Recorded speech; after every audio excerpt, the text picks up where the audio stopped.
오늘 말씀은 마태복음 18장 5절로 9절입니다. 또 누구든지 내 이름으로 이런 어린아이 하나를 영접하면 곧 나를 영접함이니 누구든지 나를 믿는 이 작은 자 중 하나를 실족하게 하면 차라리 연자 맷돌이 그 목에 달려서 깊은 바다에 빠뜨려지는 것이 나으니라. 실족하게 하는 일들이 있음으로 말미암아 세상에 화가 있도다. 실족하게 하는 일이 없을 수는 없으나 실족하게 하는 그 사람에게는 화가 있도다. 만일 내 손이나 내 발이 너를 범죄하게 하거든 찍어내버리라. 장애인이나 다리 저는 자로 영생에 들어가는 것이 두 손과 두 발을 가지고 영원한 불에 던져지는 것보다 나으니라. 만일 내 눈이 너를 범죄하게 하거든 빼어내버리라. 한 눈으로 영생에 들어가는 것이 두 눈을 가지고 지옥불에 던져지는 것보다 나으니라. 아멘. 마태복음 강의 109회차입니다. 109번째고요. 오늘 마태복음 18장 5절부터 9절의 말씀을 가지고 십자가의 전달자라는 제목으로 함께 나누기를 원합니다. 부제목은 실족하게 하면입니다. 우리 교회가 창립한 지 햇수로는 9년이 되고요. 벌써 만으로 7년 5개월이 되었습니다. 네 분의 동역 목사님으로 시작해서 지금은 그 목사님들이 모두 흩어져서 각자의 부르신 곳에서 열심히 복음을 전하고 계십니다. 3년 동안 아시다시피 3년 동안 목사님들만 예배 드리다가 저희 교회 성도님들이 3년이 지나고 난 그 시점부터 오시기 시작했고요. 그렇게 세 가정 6분의 성도님들을 대상으로 해서 2015년 7월부터 10월까지 집사 직분자 교육을 했었습니다. 그렇게 한 번 집사 직분자 교육을 하고 아직까지 두 번째 집사 직분자 교육은 하지 못하고 있는 형편입니다. 현재 그 한가적인 두 분은 김영수 목사님이 섬기시는 페더럴웨이 베들침례교회에서 집사님으로 섬기고 계시고요. 또 두 분은 오클라호마 시티에서 지금 생활하고 계시고 이곳으로 오시려고 하시고 계시고요. 남은 두 분은 이 자리를 지키고 계십니다. 교육을 마친 후에 집사 임명을 하는 그 예배 시간에 집사 헌장을 낭독하시던 김명선 집사님의 모습이 눈에 지금 또 선합니다. 눈물을 흘리시면서 목에 메이셨던 모습입니다. 그 집사 직분에 관한 세워지는 교회의 집사 헌장을 제가 다시 한번 읽어보도록 하겠습니다. 그리스도 예수 안에서 신실한 자들이며 하늘에 속한 모든 신령한 복을 받은 자 곧 성도들인 세워지는 교회의 집사는 교회에 주어진 복된 명령인 하나님 사랑과 이웃 사랑을 따르기 위해 성령에 함께 하시는 능력으로 다음과 같이 그분의 제자와 증인으로서의 삶을 살 것을 교회 앞에 약속합니다. 1. 세워지는 교회의 집사는 예배하는 사람입니다. 자신의 죄인됨을 철저히 깨닫고 사망으로부터 건지신 하나님의 놀라우신 은혜에 감격하여 영과 진리 안에서 예배하는 삶을 사는 자입니다. 2. 세워지는 교회의 집사는 교제하는 사람입니다. 교회 가족을 위해서 간절히 기도하며 사랑과 겸손으로 서로를 보듬어 안아 성령이 하나 되게 하신 것을 힘써 지키는 삶을 사는 자입니다. 3. 세워지는 교회의 집사는 전도하는 사람입니다. 언제나 어디서나 그리스도 예수의 복음을 부끄러워하지 않고 오히려 그 생명의 복음을 자랑하며 담대히 전하는 삶을 사는 자입니다. 4. 세워지는 교회의 집사는 섬기는 사람입니다. 선한 마음과 기쁨으로 교회를 섬기며 자신의 봉사와 구제를 자랑하지 않고 오직 하나님의 영광만을 구하는 삶을 사는 자입니다. 5. 세워지는 교회의 집사는 훈련받는 사람입니다. 교회에서 성실히 훈련받고 또 그렇게 다른 사람을 훈련하여 그리스도의 장성한 분량까지 자라는 삶을 사는 자입니다. 세워지는 교회의 집사는 교회의 하나됨을 위한 이 직분의 소중함을 날마다 배워가는 자입니다. 2015년 10월 11일.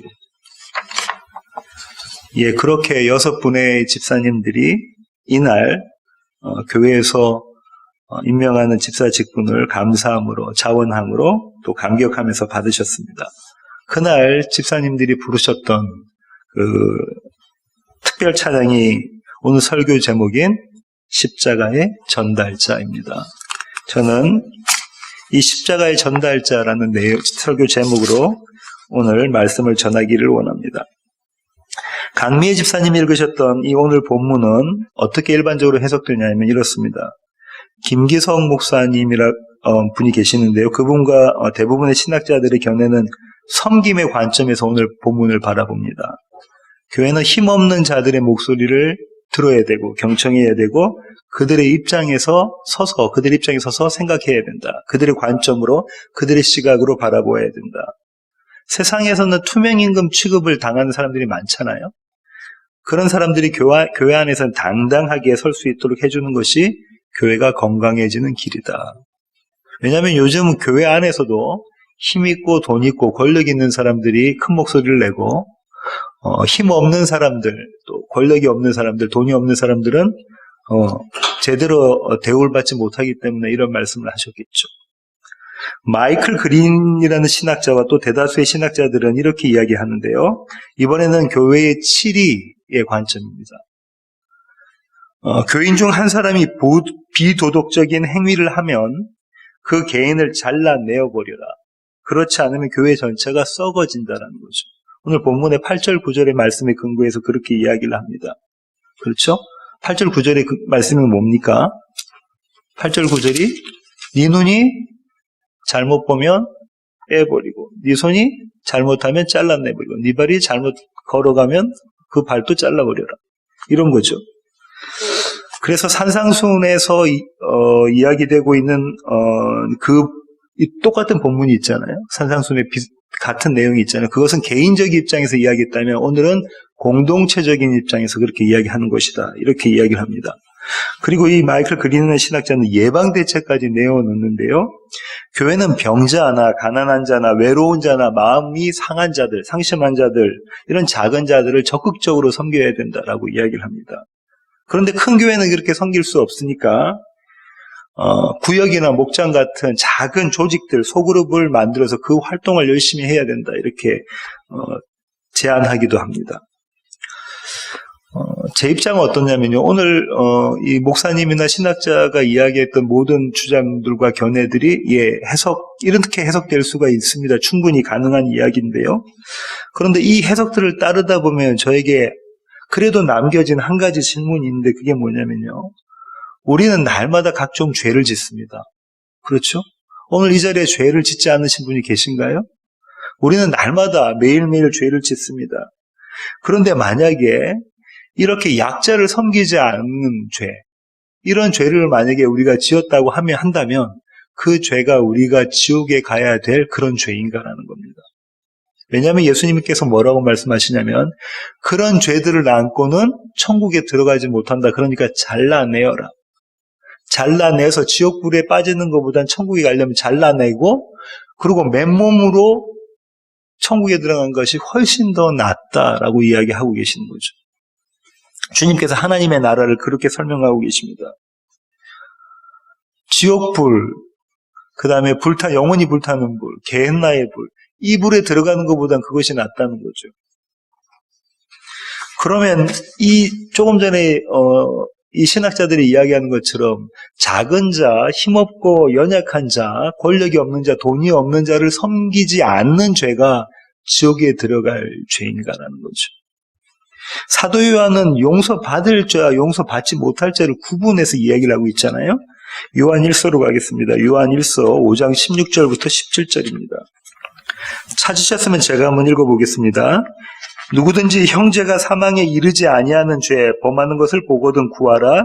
그리하면 사망에 이르지 아니하는 범죄자들 위하여 그에게 생명을 주시리라.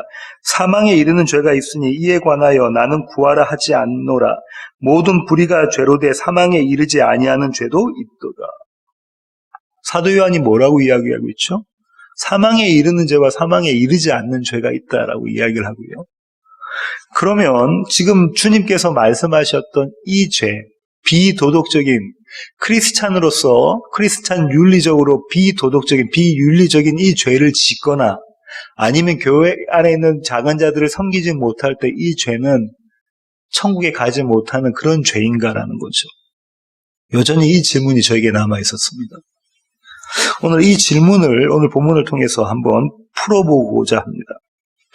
오늘 본문과 병행 구절은요, 누가복음과 마가복음에 나오는데요. 누가복음 9장 46절부터 48절을 먼저 한번 찾아보시겠습니다. 누가복음 9장 46절부터 48절입니다. 찾으셨으면 제가 한번 읽어보겠습니다.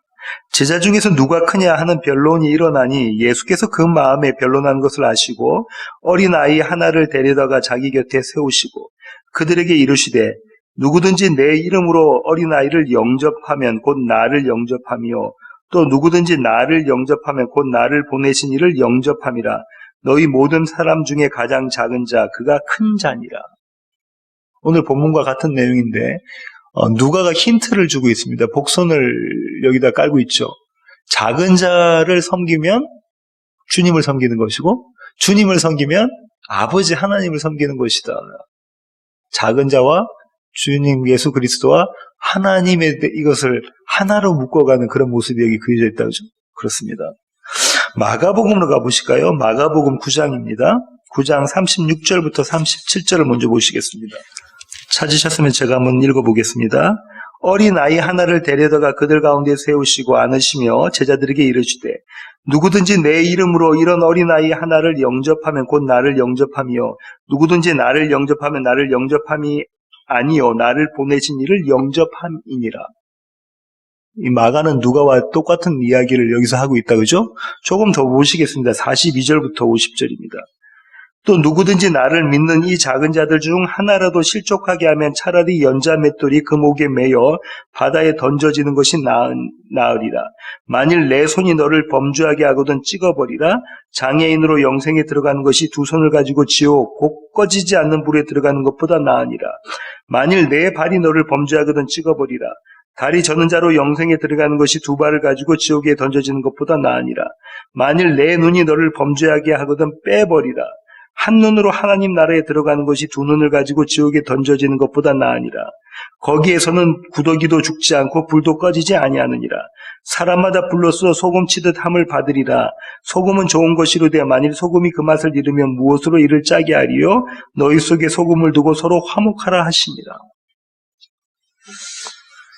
소금에 관해서는 여기서 나와 있는 소금에 관해서는 제가 일전에 소금벼락이라는 제목으로 함께 나눴습니다. 마태복음 강의 26회차인데요.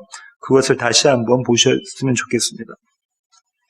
오늘 이 본문들이 이야기하고 있는 내용이 도대체 무언가?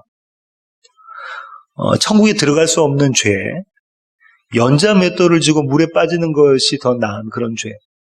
연자 맷돌이라는 건 어떤 거냐면요. 큰 맷돌입니다. 우리가 알고 있는 집에서 돌리는 이 맷돌이 아니고요. 가축이 움직여서 돌리는 그런 큰 맷돌.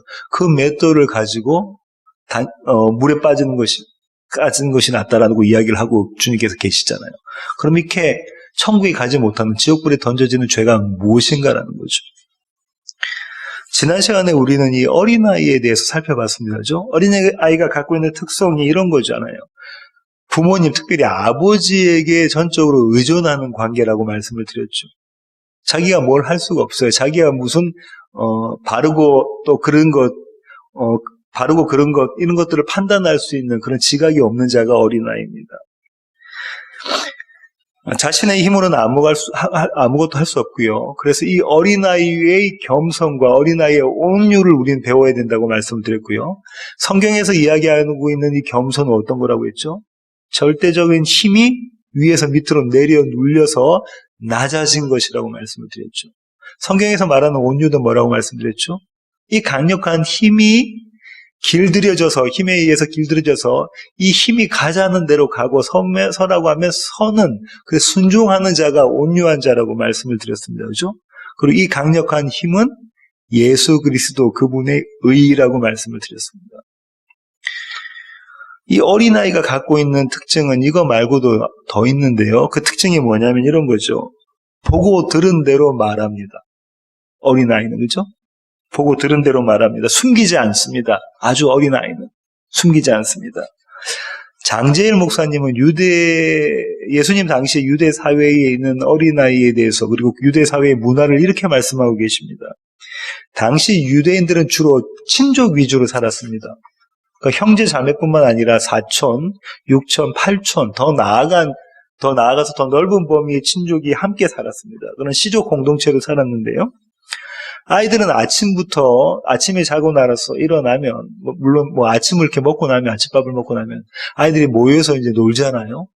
놀 때 이 집에 가서 놀다가 저 집 가서 놀다가 막 이렇게 한다는 거죠. 이 집에서 밥 때가 되면 밥을 먹고 저 집에 가서 다시 놀고 그런다는 겁니다. 그러다가 저녁 때가 되면 이제 자기 집으로 다 뿔뿔이 흩어진다고 하는데요.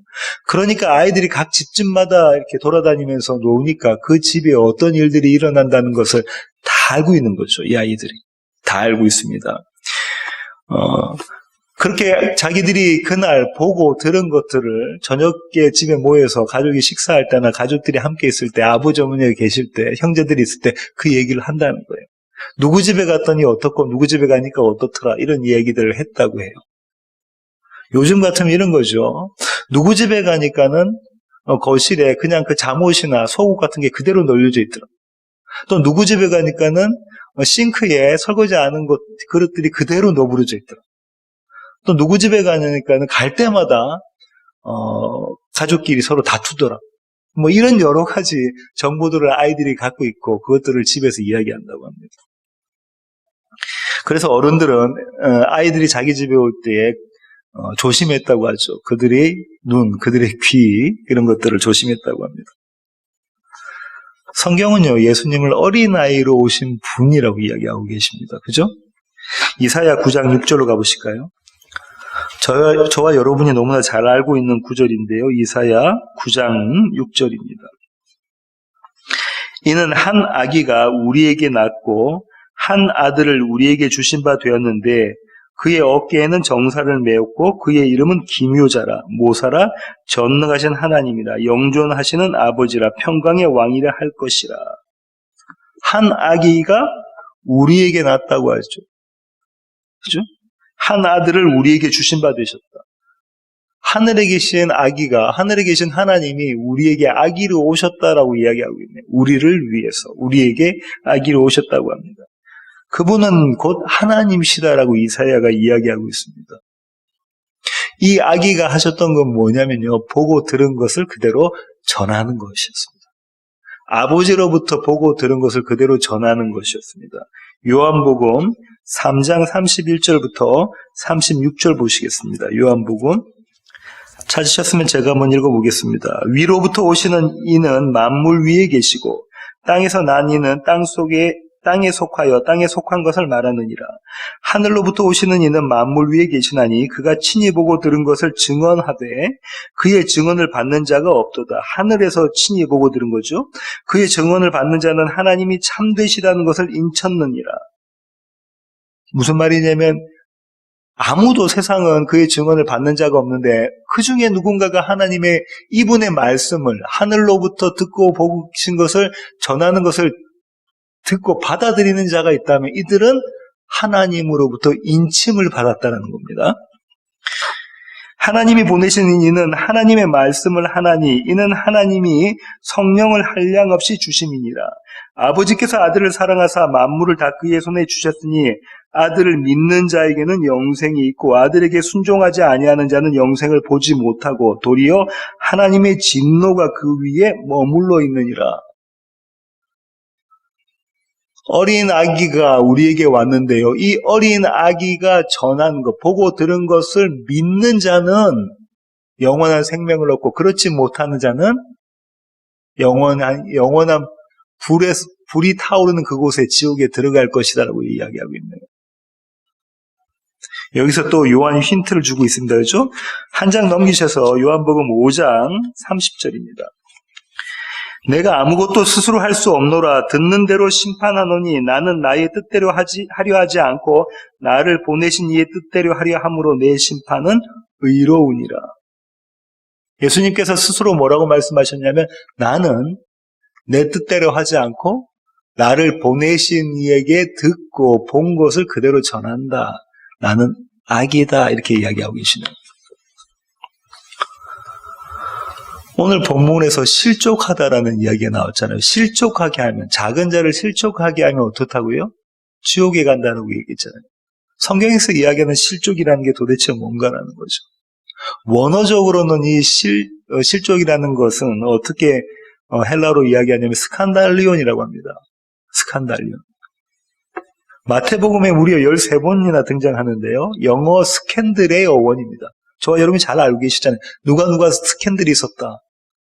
그 스캔들의 어원이 되는 것이 스칸달리온인데 이것은 걸려서 넘어뜨리게 하답니다. 걸려서 넘어뜨리게 하다. 레위기 19장 14절 가보실까요? 너는 귀먹은 자를 저주하지 말며 맹인 앞에 장애물을 놓지 말고 내 하나님을 경외하라. 나는 여호와이니라. 맹인 앞에 장애물을 놓는 것, 걸려 넘어지게 하는 것을 놓는 것, 이게 뭐라고요? 실족하게 하다는 겁니다. 이게 스캔들이라는 거예요. 아까 그 장제일 목사님이 유대 문화에 대한, 유대 사회의 어린아이에 대한 이야기를 하셨잖아요. 제가 그 말씀을 드렸잖아요. 그럼 한번 이런 장면을 한번 상상해 보시기를 원하는데요. 어떤 아이가 그의 아버지하고 길을 걷고 있습니다. 유대 사회예요. 예수님 당시 유대 사회입니다. 어떤 아이가 그의 아버지하고 길을 걷고 있는데 반대편에서 다른 어떤 어른이 걸어오고 있어요. 그런데 갑자기 이 어린 아이가, 자기 아들이 이렇게 이야기하는 겁니다. 저 아저씨는 하면서 그 집에서 보고 들은 것을 그대로 막 이야기를 한다고 해봐요. 저 집은 설거지도 안 하고요. 저 집은 속옷이 응접실에 너부러져 있고요. 저 집은 갈 때마다 싸우고요. 이런 얘기를 막 시작한다고 해요. 그러면 이 아이의 아버지가 할 반응은 어떤 겁니까? 이 아이의 아버지는 어떻게 반응할까요? 아마도 이러겠죠. 민망해져서 바로 이 아이의 입을 닫아버립니다. 손으로 막아버리겠죠. 그렇죠? 그러지 않겠습니까? 말이 몇 마디 나오면 바로 입을 막아버리겠죠. 왜 그럴까요? 이것이 이야기되어지면 안 된다는 겁니다. 보고 들은 대로 선포되어지면 안 된다는 거죠. 그래서 입을 막아버리는 장면입니다. 이것이 유대 사회의 어른의 모습이었습니다. 유대 사회의 서기관과 바리새인과 사두개인, 대제사장들의 모습이었다는 거죠. 어린아이가 선포되어지면, 어린아이가 보고 들은 것을, 하늘로부터 보고 들은 것이 선포되어지면 안 되기 때문에 그 입을 막아버리는 장면입니다. 그리고 그들은 그런 막아버림의 행위를 의라고 불렀죠. 자칭 의인이라고 이야기하는 자들이 그랬습니다. 자기의 소견에 옳은 대로 살아가는 사람들이 어른입니다. 실족하게 하는 이 그림이 마태복음에서 여러 번 등장한다고 말씀드렸습니다. 13번이나 등장하는데요. 몇 군데만 찾아보겠습니다. 마태복음 11장 6절입니다. 마태복음 11장 6절입니다. 누구든지 나로 말미암아 실족하지 아니하는 자는 복이 있도다 하시니라. 주님이 지금 뭐라고 말씀하시냐면 실족하게 하는 돌멩이, 그 장애물이 누구라고 하시는 거죠? 예수님이라고 하시는 거예요. 본인, 당신이라고 지금 말씀하고 계신 겁니다. 나 때문에 실족한다는 거죠. 15장 12절 보시겠습니다. 마태복음 15장 12절입니다. 이에 제자들이 나와 이르되 바리새인들이 이 말씀을 듣고 걸림이 된 줄 아시나이까? 제자들이 지금 예수님께 이렇게 이야기하죠. 예수님께서 하셨던 그 말씀 때문에 바리새인들이 실족합니다. 걸려서 넘어집니다. 그거 알고 계십니까? 이때 실족하게 한 게 뭐죠? 예수님의 말씀입니다. 그분이 선포하시는 거죠. 그분이 하늘 아버지로부터 보고 들은 것을 전하시는 것, 그것 때문에 실족하는 그림이 그려져 있습니다. 마태복음 13장 57절입니다. 58절까지 읽어보겠습니다. 예수를 배척한지라 예수께서 그들에게 말씀하시되 선지자가 자기 고향과 자기 집 외에서는 존경을 받지 않음이 없느니라 하시고 그들이 믿지 않음으로 말미암아 거기서 많은 능력을 행하지 아니하시니라. 57절에 나와 있는 예수를 배척한지라, 이 배척한지라가 스캔들입니다. 스캔달리오. 실족하게 하다라는 거죠. 실족했다라는 거예요. 예수를 배척한 것이. 어떤 게요? 58절을 보면 그들이 예수를 믿지 않은 것이 실족한 거다, 이렇게 이야기하고 있습니다. 마태복음 24장 10절 보실까요? 마태복음 24장. 그때에 많은 사람이 실족하게 되어 서로 잡아주고 서로 미워하겠으며 11절 거짓 선지자가 많이 일어나 많은 사람을 미혹하겠으며 불법이 성함으로 많은 사람이 사랑이 식어지리라. 그러나 끝까지 견디는 자는 구원을 얻으리라. 이 천국 복음이 모든 민족에게 증언되기 위하여 온 세상에 전파되리니 그제야 끝이 오리라. 주님 가시고 난 다음에 어떤 일들이, 종말의 때에 어떤 일들이 일어난다고 하죠? 실족하게 한다는 거예요. 서로가 서로를 실족하게 한다는 거죠. 누가 나와서 그렇게 한답니까? 거짓 선지자, 거짓 예언자, 하나님으로부터, 하늘로부터 말씀을 보고 들은 것이 아닌 것을 선포하는 자, 그들 때문에 그렇게 된다는 거예요. 그래서 그들 가운데 사랑이 없어진다고 합니다. 그러나 끝까지 견디는 자는, 끝까지 어린아이가 선포하는 그 말씀을 붙잡고 있는 자는, 복음을 붙잡고 있는 자는 구원받으리라, 이렇게 말씀하고 계십니다. 마태복음 16장 23절입니다. 마태복음 16장 23절. 22절부터 제가 읽어볼게요. 베드로가 예수를 붙들고 항변하여 이르되, 왜 항변하냐면 예수님이 십자가에 달려 죽겠고 사흘 만에 다시 일어나시겠다라고 말씀하시니까, 그것이 너희의 구원을 위한 것이라고 말씀하시니까 베드로가 이렇게 이야기죠.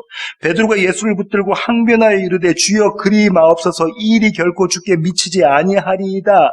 예수께서 돌이키시며 베드로에게 이르시되, 사탄아 내 뒤로 물러가라. 너는 나를 넘어지게 하는 자로다. 너는 나를 실족하게 하는 자로다.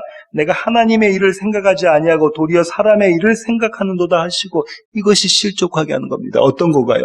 예수님이 십자가를 지지 못하게 하는 것이 실족하게 하는 겁니다. 십자가를 부인하는 것, 십자가가 아니라고 하는 것, 예수 그리스도의 사명을 부인하는 것, 그분의 구원을 부인하는 것이 실족하게 하는 것입니다. 마지막으로 마태복음 26장 31절부터 35절 보시겠습니다. 마태복음 26장. 베드로가 대답하여 이르되, 모두 주를 버릴지라도 나는 결코 버리지 않겠나이다. 예수께서 이르시되, 내가 진실로 내게 이르노니 오늘 밤 닭 울기 전에 내가 3번 나를 부인하리라. 베드로가 이르되, 내가 주와 함께 죽을지언정 주를 부인하지 않겠나이다 하고 모든 제자도 그와 같이 말하니라.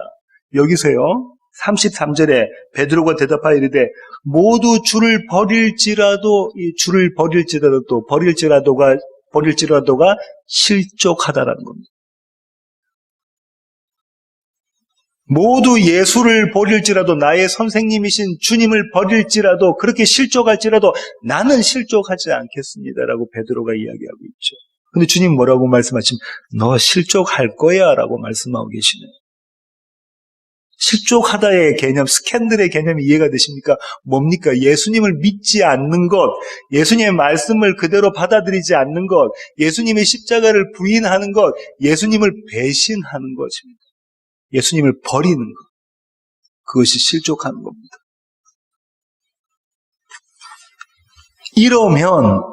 이러면 너희가 지옥불을 면치 못할 것이다 라고 주님께서 지금 말씀하고 계시는 거예요. 교회 안에서 약하고 어려운 자를 돕지 않으면 지옥 갈 것이다 라는 말씀이 아니라, 어떤 말씀이라고요? 예수를 믿지 않고 예수가 선포되는 것 외에 다른 것을 믿고 있으면 너희는 지옥 갈 거다라고 주님께서 말씀하십니다. 그러니 그것들을 잘라내버려라. 오직 복음만, 순수한 복음만, 예수 그리스도의 십자가만, 그것만 붙잡고 있어라라고 지금 주님께서 말씀하고 계시네요. 다시 오늘 본문으로 돌아오셔서요. 마태복음 18장 8절과 9절 다시 한번 보실까요? 마태복음 18장 8절과 9절입니다. 만일 내 손이나 내 발이 너를 범죄하게 하거든 찍어내버리라. 장애인이나 다리 저는 자로 영생에 들어가는 것이 두 손과 두 발을 가지고 영원한 불에 던져지는 것보다 나으니라. 만일 내 눈이 너를 범죄하게 하거든 빼어내버리라. 한 눈으로 영생에 들어가는 것이 두 눈을 가지고 지옥불에 던져지는 것보다 나으니라. 내용적 측면에서 보면 이런 겁니다. 이 의미는요, 교회의 몸을 보존하는 거예요. 교회가 예수 그리스도의 몸이잖아요. 예수님의 머리시고, 그 몸을 보존하는 방식이 이런 방식이 되어야 된다는 거예요. 오직 선포되어지는 것은 무엇이라고요? 복음만 선포되어진다. 증거되는 것은 예수 그리스도고 선포되어지는 것은 예수 그리스도의 의, 십자가만 선포되어져야 된다라는 겁니다. 바울이 그 얘기를 했습니다. 갈라디아서 1장 6절부터 10절 보시겠습니다. 갈라디아서. 그리스도의 은혜로 너희를 부르신 이를 이같이 속히 떠나 다른 복음을 따르는 것을 내가 이상하게 여기노라.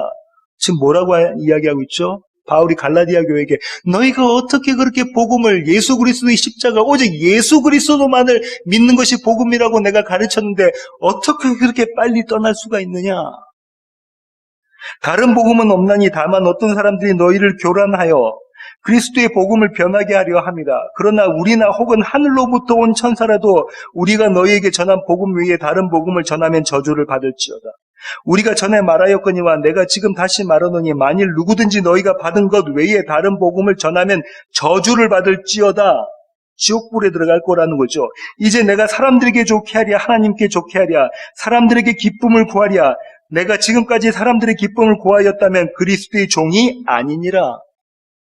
바울이 뭐라고 하냐면 사람을 기쁘게 해서 복음 외에 내가 다른 것을 전했다면 나는 그리스도의 종이 아니다. 거짓 선지자다. 거짓 예언자다. 이렇게 이야기하고 있습니다. 2장 4절부터 5절, 갈라디아서 2장 4절부터 5절. 이는 가만히 들어온 거짓 형제들 때문이라. 그들이 가만히 들어온 것은 그리스도 예수 안에서 우리가 가진 자유를 엿보고 우리를 종으로 삼고자 함이로되 그들에게 우리가 한시도 복종하지 아니하였으니 이는 복음의 진리가 항상 너희 가운데 있게 하려 함이라. 거짓 선지자가 와서 예수 외에 다른 것을 전할 때 바울이 어떻게 했다고 하죠? 오직 복음만이 너희가 붙잡아야 될 길이다. 그것이 생명이다라고 가르쳐서 교회의 몸을 보존했다고 이야기하고 있습니다. 베드로도 그렇게 이야기합니다. 베드로 후서 2장 1절부터 2절 보실까요? 그러나 백성 가운데 또한 거짓 선지자들이 일어났었나니 이와 같이 너희 중에도 거짓 선생들이 있으리라. 그들은 멸망하게 할 이단을 가만히 끌어들여 자기들을 사신 줄을 부인하고 임박한 멸망을 스스로 취하는 자들이라. 거짓 선지자가 교회에 들어온다는 거죠. 예수 외에 다른 복음을 전하는 자들이 들어온다는 겁니다. 유다도 그렇게 이야기합니다. 유다서 1장 3절부터 4절.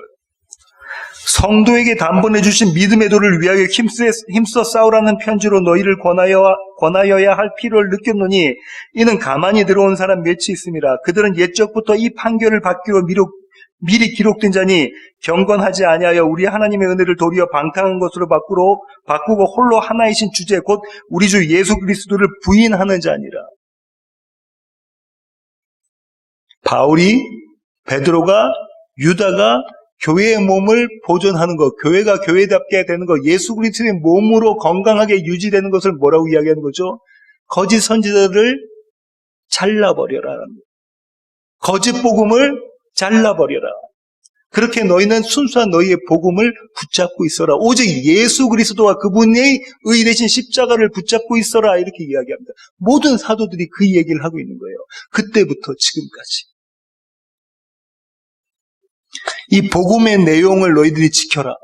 그리고 이 복음을 전할 때는 어떤 태도로 복음을 전해야 되냐면 차별 없이 당당하게 담대하게 복음을 선포하라. 이렇게 지금 요구하고 있습니다. 요나서 4장 9절부터 11절 가보실까요? 하나님이 요나에게 이르시되 내가 이 박넝쿨로 말미암아 성내는 것이 어찌 옳으냐 하시니 그가 대답하되 내가 성내어 죽기까지 할지라도 옳으니이다 하니라. 자기의 소견대로 옳은 겁니다. 어른인 겁니다. 그렇죠? 자칭 의인이라고 하는 자들입니다.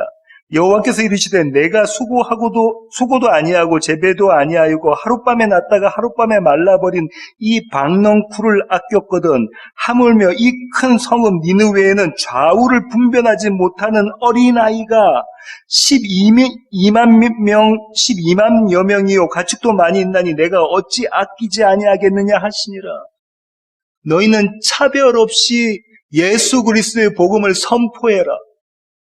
잘난 사람, 못난 사람, 많이 배운 사람, 못 배운 사람, 가진 자, 못 가진 자, 이런 것 다 차별 없이 예수 그리스도의 복음을 선포해라. 바울은 복음을 담대히 당당하게 전하라고 하죠. 로마서 1장 15절부터 17절입니다. 로마서 1장 17절입니다. 우리 교회의 홈페이지에도 나와 있는 구절이죠.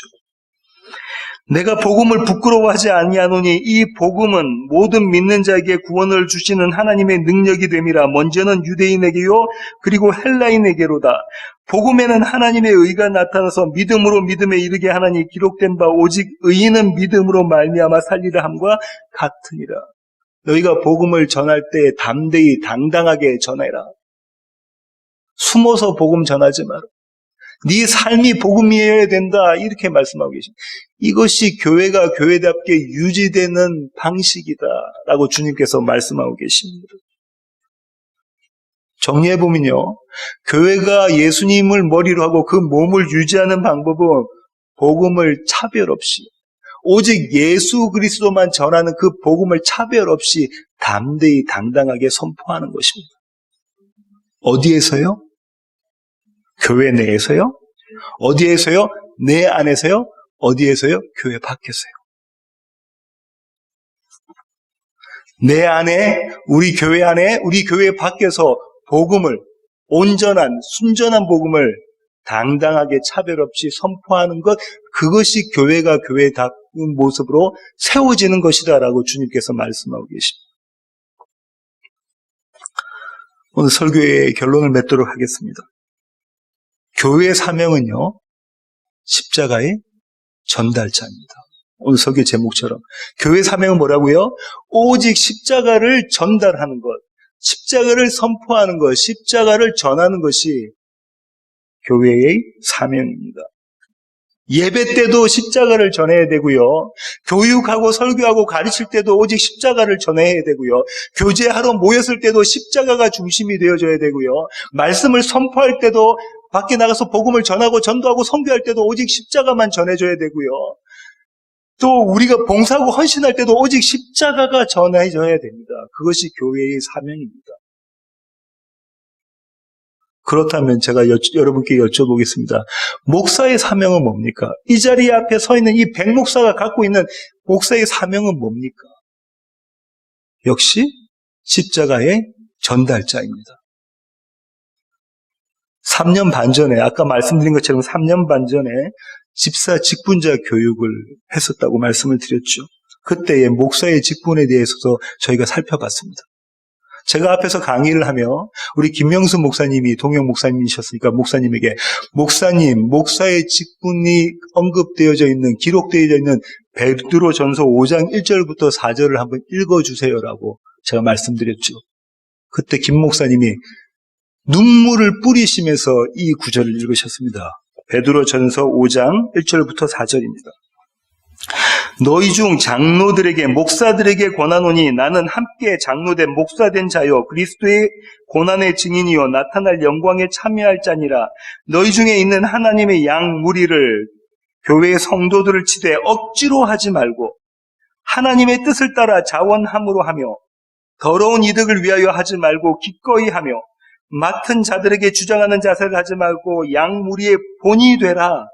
그리하면 목자장 예수 그리스도가 나타나실 때에 시들지 아니하는 영광의 관, 생명의 멜루관 예수로 충만한 것을 너희가 얻으리라. 목사들이여, 이렇게 목사의 직분을 감당하라. 이 구절을 읽으시면서 김 목사님도 저도 눈물을 흘렸죠. 지금 김 목사님은 시애틀에서 이 목사의 사명을, 이 목사직의 직분을 잘 감당하고 계시리라 생각합니다. 그런데요, 어떻게 하면 좋습니까? 여기 앞에 서 있는 이 백 목사는 베드로가 당부한 이 사명이 그리 호락호락하지가 않습니다. 쉽지가 않아요. 저는요, 종종 나를 집어삼킬 것 같은 그런 출렁이는 검은 바다를 봅니다. 예수를 보고 있다가 그 바다에 눈이 돌려가는 순간 그냥 빠져버립니다. 지난해 12월 달이 그런 달이었습니다. 함께 1년 동안 같이 우리 교회에 오셨던 최동명 목사님이 목회지를 얻으셔서 떠나가셨죠. 그러고 난 다음에 며칠 지나지 않아서 중고등학교 때 저하고 같이 신앙생활을 했던 고등학교 동창이 있는데 시카고에서 오랫동안 부사역자 생활을 하다가 이제 필시가 내가 이제 목회자로 간다. 청빙받아서 내가 목회자로 간다라는 이야기를 저에게 했습니다. 반면에 우리 교회는 성도수가 줄어들어 버렸죠. 이런 소식을 들을 때마다 솔직히 낙심이 됩니다. 아침 일찍부터 나가서 일하면서 그리고 오직 복음만을 선포하려고 노력하고 있는데 이렇게 애쓰고 있는데 이게 뭐지? 이 자리가 맞나? 나에게 주어진 이 사명, 목사라는 사명이 정말 나의 사명이 맞나? 저는 이렇게 실족합니다. 물에 빠져버리죠. 마태복음 14장 26절부터 31절 보실까요? 제자들이 그가 바다 위로 걸어오심을 보고 놀라 유령이라 하며 무서워하여 소리 지르거늘 예수께서 즉시 이르시되 안심하라 나니 두려워하지 말라. 에이고 애니 나다 나. 베드로가 대답하여 이르되 주여 만일 주님이시거든 나를 명하사 물 위로 오라 하소서 하니 오라 하시니 베드로가 배에서 내려 물 위로 걸어서 예수께로 가되 바람을 보고 무서워 빠져가는지라 소리질러 이르되 주여 나를 구원하소서 하니 예수께서 즉시 손을 내밀어 그를 붙잡으시며 이르시되 믿음이 작은 자여 왜 의심하였느냐 하시고 배에 함께 오름에 바람이 그치는지라 배에 있는 사람들이 예수께 절하며 이르되 진실로 하나님의 아들이로소이다 하더라. 제 모습이 베드로의 모습입니다. 베드로의 모습이 제 모습. 매일매일 그렇습니다. 제가 예수가 아니라 앞에서 오라 부르시는 예수님이 아니라 출렁이고 있는 바다를 보면 휘몰아치고 있는 바람을 보면 저는 실족합니다. 물에 빠지죠. 그런데요. 그때마다 주님께서 저를 붙잡아 일으켜 세우십니다. 마치 예수님께서 베드로에게 손을 내미시고 그 물에서 끄집어 올리시는 것처럼 그때마다 주님께서 저를 일으켜 세우십니다. 기도하실 때마다요. 목사를 위해서 마음을 다해서 기도하시는 강호천 집사님이 계십니다. 주님은 강 집사님을 통해서 저를 일으켜 세우십니다. 강 집사님 이렇게 기도하시잖아요. 어제도 오늘도 그리고 내일도 우리 백 목사님이 복음만을 선포하게 해주십시오.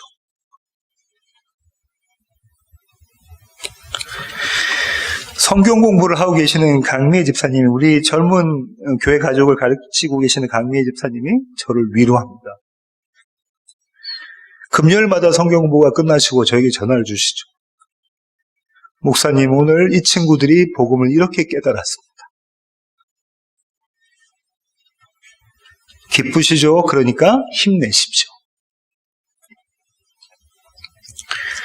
저 멀리 오클라호마에 계시는 최 집사님 내외분이 저를 위로합니다. 목사님, 우리 이제 곧 갑니다. 하루라도 빨리 가고 싶습니다. 우리 교회로. 그러니까 힘내십시오. 주님은요, 이렇게 우리 교회 가족을 통해서 실족한, 부족한 목사를 일으켜 세우십니다. 누구를 통해서요?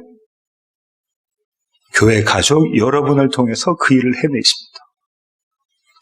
누가복음 22장 24절부터 34절입니다. 누가복음 22장 시몬아 시몬아 보라 사탄이 너희를 밀가부르듯 하려고 요구하였으나 그러나 내가 너를 위하여 내 믿음이 떨어지지 않기를 기도하였노니 너는 돌이킨 후에 내 형제를 굳게 하라.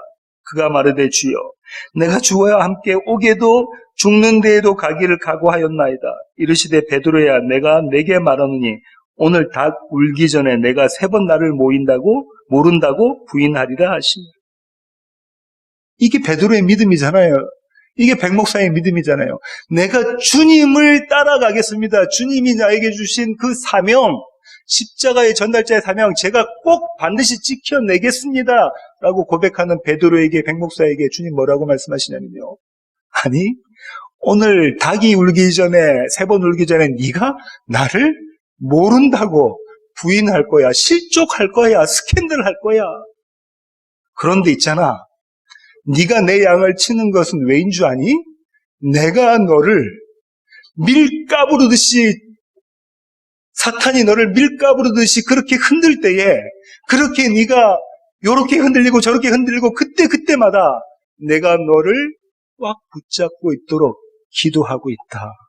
누구를 통해서요? 교회를 통해서. 누구를 통해서요? 여러분을 통해서. 여러분들을 통해서 이 부족한 목사가 오직 예수 그리스도의 복음의 말씀만 선포하게 만들어 가신다고 주님이 말씀하셨네요. 2000년 전에.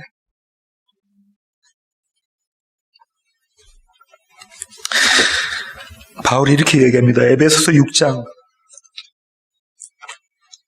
19절부터 20절입니다. 바울이 에베소 교회의 성도들에게 이렇게 부탁합니다. 또 나를 위하여 구할 것은 내게 말씀을 주사 나로 입을 열어 복음의 비밀을 담대히 알리게 하옵소서 할 것이니 이 일을 위하여 내가 쇠사슬에 매인 사신이 된 것은 나로 이 일에 당연히 할 말을 담대히 하게 하려 하시니라. 교회가 해야 될 게 뭐라고요? 목회자가 복음을 담대히 선포할 수 있도록, 제대로 연구해서 그 복음을 선포할 수 있도록 기도해라. 그게 너희의 사명이다. 복음을 제대로 선포하고 그 복음을 가르쳐내고 그 복음으로 함께 교회 공동체가 살아갈 수 있도록 설교자를 위해서, 목회자를 위해서, 교사를 위해서 너희가 기도해라. 교회여, 성도들이. 그렇게 실족하지 않도록 권면하고 격려하고 위로하고 그렇게 해라. 그러면요, 우리 교회 가족 여러분, 세워주시는 교회의 성도 여러분, 만약 제가 복음을 전하지 않는다면, 제가 복음을 포장해서 저희의 이익, 교회의 이익을 위해서 그런 말씀을 선포한다면요, 여러분은 어떻게 하셔야 됩니까? 저를 잘라내버려야 됩니다. 저를 잘라내버려야 돼요. 그것이 교회가 건강해지는 방법이잖아요. 저를 위해서 기도하시고, 저를 위해서 권면해 주시고, 그것도 안 되면 잘라내버리셔야 되는 거예요. 오늘 주님께서 말씀하시는 것이 그겁니다. 우리 어떤 누구도 드러나서는 안 되고 오직 예수 그리스도만 교회의 머리가 되어야 된다라고 주님 말씀하고 계십니다.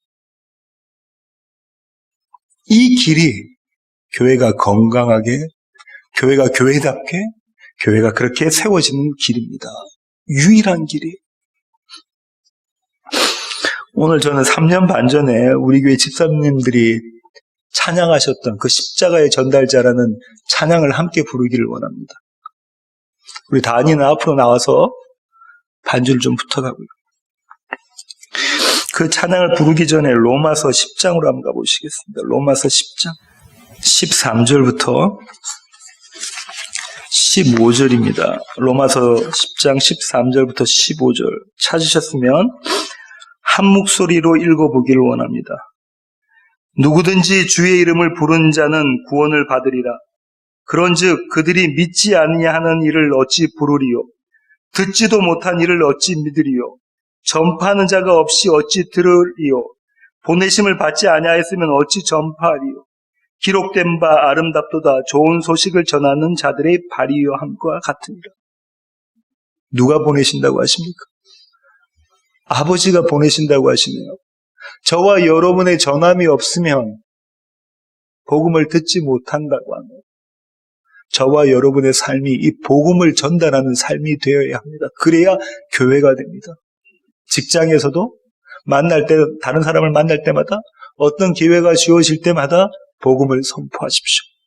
복음의 내용을 담대하게, 당당하게 선포하시길 원합니다. 죄인 중에 괴수 무익한 나를 부르셔서 영원한 생명을 주시는 십자가를 전달케 하시니 주님 감사합니다. 우리를 하나님의 교회, 하나님 나라를 세워가시는 그런 아름다운 우리에게 사명을 주신 것 주님 감사합니다. 이 사명에 순종하는 온유한 자들 되게 하여 주시고, 날마다 주님 앞에 겸손한 자로 세워질 수 있도록 우리 세워지는 교회 모든 지체들을 주님 붙잡아 주시옵소서. 시몬아, 네가 밀가듯이 그렇게 날아가는구나. 그러나 내가 너를 흔들리지 않도록 붙잡아 주기 위해서 이렇게 기도하고 있구나라고 말씀하셨던 그 주님의 기도를 생각하며 그 주님의 기도가 우리로 하여금 십자가의 전달자가 되게 하심을 기억하며 그렇게 살아가는 세워지는 교회 모든 지체들 되게 하여 주시옵소서. 이제는 우리 주 예수 그리스도의 놀라우신 구원의 은혜와 하늘아버지의 크고 극진하신 사랑과 우리 안에 내주하셔서 언제나 어디서나 십자가의 전달자가 되게 만들어 가시는 성령님의 충만하심이 이제 주님 앞에 머리 숙인 세워지는 교회 모든 지체들 머리 위에 이제로부터 영원토록 함께 하시기를 예수 그리스도의 귀하신 이름으로 간절히 축원하옵나이다. 아멘.